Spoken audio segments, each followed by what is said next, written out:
الحمد لله رب العالمين ولي الصالحين ولا عدوان إلا على الظالمين والصلاة والسلام على إمام المتقين وقدوة الناس أجمعين وعلى آله وصحبه ومن سار على نهجه إلى يوم الدين وسلم تسليما كثيرا. أما بعد، قال الله تعالى إنك لعلى خلق عظيم. نبی کریم صلی اللہ علیہ وسلم کو اللہ تعالیٰ فرماتا ہے کہ بے شک آپ عظیم اخلاق و کردار کے مالک ہو. معزز بھائیوں، اسلام نے جہاں پر ایک مسلمان کو اللہ کی عبادت کے لیے حکم دیا ہے اور اس عبادت کا طریقہ سکھایا ہے، اس کے ساتھ ساتھ ایک مسلمان کے لیے سب سے اہم جو چیز ہے کہ بلکہ قیامت کے دن اس کے ترازو میں، اس کے میزان میں سب سے بھاری چیز کیا ہوگی؟ وہ اچھا اخلاق و کردار ہے کہ مسلمان اپنے اخلاق و کردار میں بہتر ہو، اور جس قدر کوئی اپنے اخلاق و کردار میں بہتر اونچا ہے اسی قدر اپنے دین میں آگے ہے، اور اسی قدر اللہ تعالیٰ کے ہاں اس کی منزلت اور اس کا مقام بلند ہے. اور جس قدر کوئی اپنے اخلاق و کردار میں پیچھے ہے، گھٹیا ہے، اسی قدر اللہ کے ہاں وہ گرا ہوا ہے اور اپنے دین میں وہ پیچھے ہے. تو نہ سمجھیں کہ صرف زیادہ نمازیں پڑھ کر ہی آدمی آگے بڑھتا ہے. ہاں، فرائض تو پورے کرنا ہے، لیکن نفل نوافل کے حوالے سے ممکن ہے کہ آدمی کوئی زیادہ نفلی عبادت نہ کرتا ہو لیکن اپنے اخلاق و کردار میں بہتر و اچھا ہو. نبی کریم صلی اللہ علیہ وسلم کے پاس ایک عورت کا ذکر ہوا کہ جو بڑی نمازیں، بڑے روزے، بڑے صدقے خیرات، بڑی اس کی عبادتیں ہیں، یعنی فرضوں کے علاوہ نفل بھی بہت زیادہ کرتی ہے، لیکن اپنے اخلاق کی اچھی نہیں ہے. آپ نے کیا فرمایا؟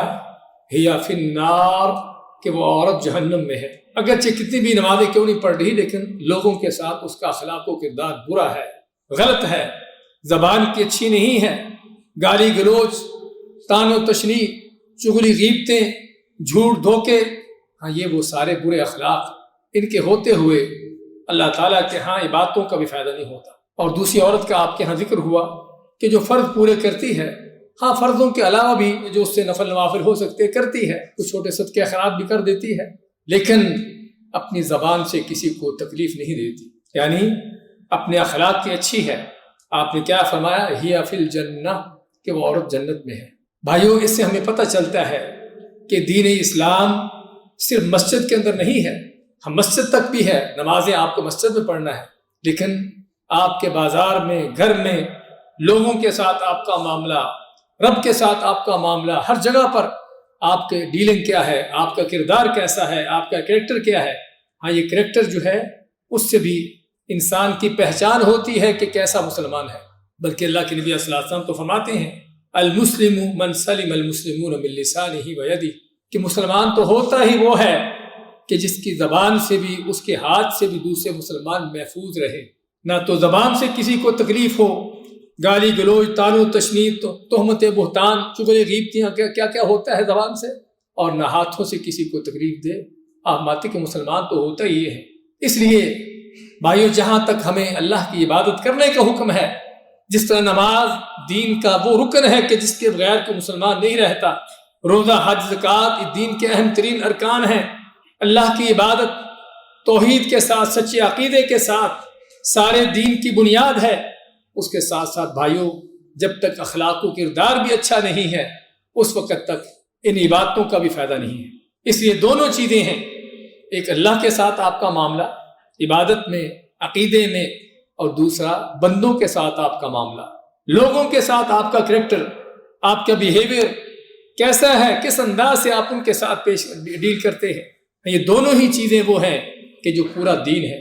اور قیامت کے دن اللہ کے ہاں دونوں ہی چیزوں کا حساب ہے. اللہ نے اپنے حقوق کا بھی حساب لینا ہے اور بندوں کے حوالے سے بھی اس کا بھی پورا حساب ہے، اور کسی کا چھٹکارا نہیں جب تک بندوں کے حق ادا نہ کر لے. نبی کریم صلی اللہ علیہ وسلم آتے ہیں، صحابہ سے پوچھتے ہیں اتدرون من المفلس، کہ جانتے ہو کہ غریب فقیر کون ہوتا ہے؟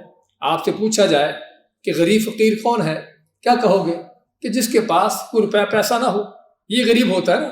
آپ مانتے ہیں میری امت کا غریب وہ ہے کہ جو قیامت کے دن بڑی نیکیاں لے کر آئے گا، بڑی نمازیں، روزے، حج، زکوٰۃ، بڑے صدقے خیرات، لیکن کسی کو گالی دی، کسی کی چغلی غیبت کی، کسی کو مار پیٹ کی، کسی کا حق کھایا، لوگوں پر ظلم زیادتیاں، کیا ایسے ہی چھوڑ دے گا کہ جاؤ جنت میں؟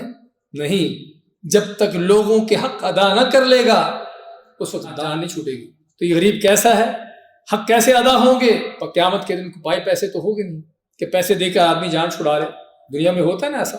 قیامت کے دن جس طرح آپ ماں کے پیٹ سے پیدا ہوئے ہو، ننگ دھڑنگ، جسم پر کوئی اتنا سا کپڑا بھی نہیں ہوتا، ایسے ہی قیامت کے دن قبر سے نکل کر اللہ کے سامنے کھڑے ہوں گے، نہ کوئی پیسے ہیں نہ کوئی اور چیز آپ کے پاس، سوائے آپ کے عمل کے جو آج کر رہے ہو، سوائے اس عمل کے اور آپ کے پاس کچھ نہیں ہوگا۔ تو کہ نیکیاں اس کے پاس جو تھیں، بڑی نیکیاں جو لے کر آیا تھا، اب اللہ تعالیٰ کیا کرے گا؟ اس کی نیکیاں لے لے کر ان کو دے گا جن کے حق دینے تھے۔ کسی کو مار پیٹ کی ہے، کسی چگلی غیبتیں کی ہے، کسی کو دھوکہ فراڈ دیا ہے، کسی کا حق کھایا ہے، اور کسی پر کوئی ظلم زیادتی کیا ہے، چاہے وہ ظلم زیادتی بال برابر بھی ہو۔ آپ صلی اللہ علیہ وسلم جب اس بات کا ذکر کیا کہ تم کو قیامت کے دن لوگوں کے حق دینا ہوں گے، کسی نے پوچھا اللہ کے نبی صلی اللہ علیہ وسلم اگرچہ اتنا بھی ہو، کوئی اتنی سی لکڑی، اتنی سی معمولی سی چیز، آپ ماتے حتیٰ کہ اس مسواک جیسی بھی کوئی چیز کیوں نہ ہو، تم نے وہ بھی کسی سے ظلم کرتے ہوئے ناحق طور پر چھینی ہے، قبضہ کیا ہے، کسی کی چیز پر خود اس کو اپنے قبضہ کر لیا ہے، تو قیامت کے دن یہ بھی دینا ہوگا، اس کا بھی بدلہ دینا ہوگا۔ اس سے اندازہ ہو جانا چاہیے کہ قیامت کا معاملہ کتنا خطرناک ہے۔ عدالت، قیامت کی کورٹ، وہ کورٹ کتنی خطرناک ہے کہ ایک ایک بال کا، ایک ایک ذرے کا حساب ہے وہاں پر۔ تو کیا ہوگا؟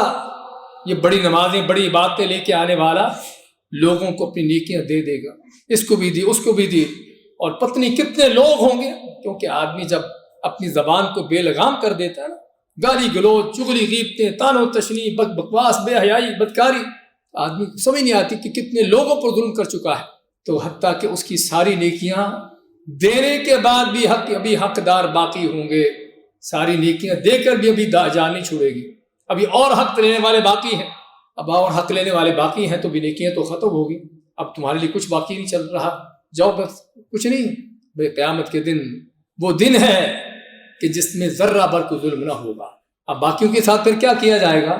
آپ مانتے ہیں کہ باقیوں کے ساتھ یہ ہوگا کہ جن پر اس نے کوئی ظلم زیادتیاں کی ہیں، جن کے حق کھائے ہیں، کسی طرح سے بھی کسی پر زیادتی کی ہے، ان کے گناہ لے کر اس پر ڈالے جائیں گے۔ پہلوں کو نیکیاں دے کر جان چھڑائی ہے، اب باقی جو رہ گئے ان کے گناہ سر پہ آ رہے ہیں، ان کے گناہ لے رہا ہے، تو ان کے گناہ اس کے سر پر ڈالے جائیں گے۔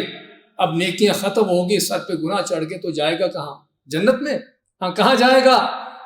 ثم یلقی فی النار، حدیث کے الفاظ ہیں کہ اس کے بعد جہنم میں پھینکا جائے گا۔ آپ مانتے ہیں کہ یہ ہے میری امت کا غریب، یہ ہے میری امت کا فقیر، کہ جو قیامت کے دن فقیر ہوگا۔ بھائیو، بڑی خطرناک چیز ہے، سمجھنے والی باتیں ہیں۔ آج ہم کس قدر اپنے آپ کو بے لگام چھوڑے ہوئے ہیں، جو زبان سے آیا کہہ دیا، کسی کی برائی کر دی، غیبتیں کر دی، جھوٹ بول دیا، دھوکہ دے دیا، مال کھا لیا، پرواہ نہیں کچھ، تو پوچھنے والا کوئی نہیں ہے۔